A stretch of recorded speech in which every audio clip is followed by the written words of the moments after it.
You think live service games are built to keep you entertained, but the real magic trick is turning your rage into a reason to buy more.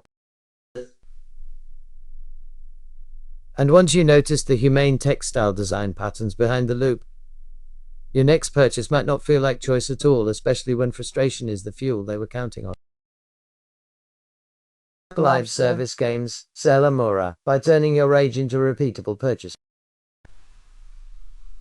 Tristan Harris, co-founder of the Center for Humane Technology, argues that persuasive systems can cross a line when they predict what keeps you hooked and then steer toward it.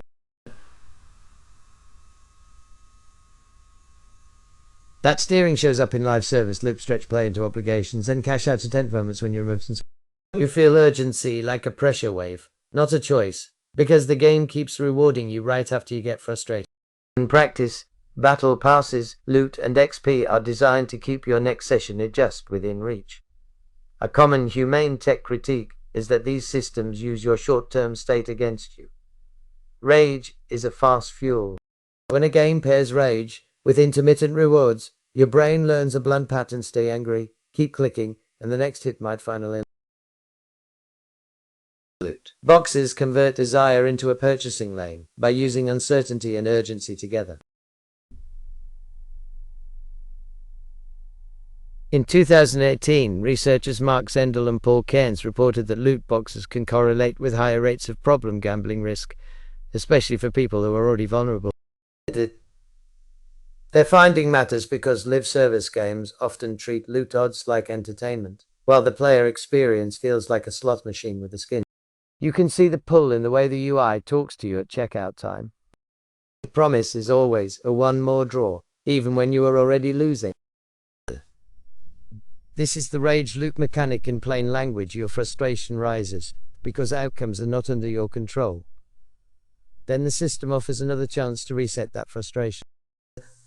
That is an aggressive use of intermittent reinforcement, the same learning rule B.F. Skinner described with variable rewards. Humane Tech design policy would treat this as a high-risk loop and remove purchase pressure when a player is upset, such as pausing time-limited offers until the player returns when calm. Variable ratio rewards turn frustration into a launcher for repeat behavior. F. Skinner's classic work on operant conditioning showed that animals respond faster when rewards arrive unpredictably. Variable ratio means the reward does not follow a fixed pattern, so your brain cannot await it out. It keeps acting because the last action might be the one that finally pays. In a live service game, loot and XP rewards often land on timers, streaks, or randomized drops that feel personal but are not. You can feel it when the game gives you just enough progress to keep grinding, then interrupts your plan with a missing item or a tougher enemy. That emotional interruption is what makes the next Amore feel necessary. The Humane Tech fix would add transparency that actually changes choices, like clearly separating gameplay rewards from paid shortcuts and enforcing strict limits on randomized monetization. Battle passes turn time into a threat, so that Amore feels like survival. Fortnite's Battle Pass ties progression and rewards to the length of a season, with a set timer that resets when the next season begins. That matters because seasonal clocks create loss framing. If you do not buy or grind now, you lose access later. Loss framing is a classic behavioral lever, and it can override your long-term judgment. Picture a commute where a ticket price doubles at midnight. You might rush even if the destination is the same. Games do that with cosmetics and progression rewards. Then add tasks designed to keep you inside the system until the season ends. Humane Tech policy would shift from countdown pressure to earned continuity, such as making premium items available through non-timed pathways and removing limited time monetization that triggers panic behavior. XP and grind systems hook people who want mastery, not just cosmetics. In 2006, researcher Nick Yai studied player motivations in massively multiplayer online games and found that many players chase achievement, immersion, and social ties, not only rewards. When a system uses XP targets and streaks, it can hijack those motivations into obligation. You do not just want to get better.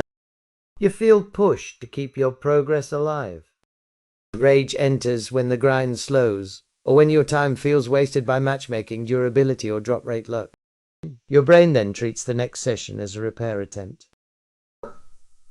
A humane tech approach would reduce a sticky pressure by removing hard streak penalties and designing XP so that progress continues fairly even if you miss a day. Loss aversion helps live service games make buying feel like avoiding harm. In 1991, Daniel Kahneman and Amos Tversky documented loss aversion, showing that losing feels more painful than an equivalent gain feels. That imbalance is why a game message like a buy now or miss out can trigger stronger emotion than earn more when you play. You can see it in everyday life when a coupon expires and you suddenly buy things you were not. Live service monetization often uses amores as a shield against that. It turns your attention into a defense budget spent in small clicks that keep the threat. Humane tech design policy would cap the use of loss-framed monetization by requiring clearer time value, offering opt-out settings for urgency messaging, and removing pop-up monetization during known high-stress gameplay moments. When amore behaves like manipulation, regulators and consumers push back fast. In 2017, Electronic Arts launched Star Wars Battlefront II with loot box progression tied to gameplay power, and the backlash was immediate. The company's monetization plan became a front-page argument about whether players were being steered into spending. That matters because the worst rage loops are not subtle. They make winning feel paywalled, so frustration becomes the moment-to-moment engine. People stopped treating loot as optional flavor and started treating it as rage then turns into compulsion, because you believe spending can restore fairness. Humane tech policy fixes this by separating monetization from competitive advantage and removing systems that let purchases speed up power or progression in a way that changes who can win. Regulatory scrutiny shows where rage loops cross the line from fun into risk. In 2018, Belgium moved to restrict loot boxes that meet gambling-like criteria, treating some randomized purchases as problematic. The practical detail is that chance-based monetization can be regulated when it resembles slot mechanics, especially when players can spend money repeatedly for uncertain outcomes. That is the same loop that makes anger escalate, because uncertain losses create repeated need-to-win behavior. When rules tighten, games often respond by changing wording, not the experience. A humane tech informed design policy would treat legality as a flaw and aim higher, such as banning randomized monetization for paid currency, entirely offering guaranteed value alternatives, and auditing UI prompts for urgency language. That spikes purchase pressure.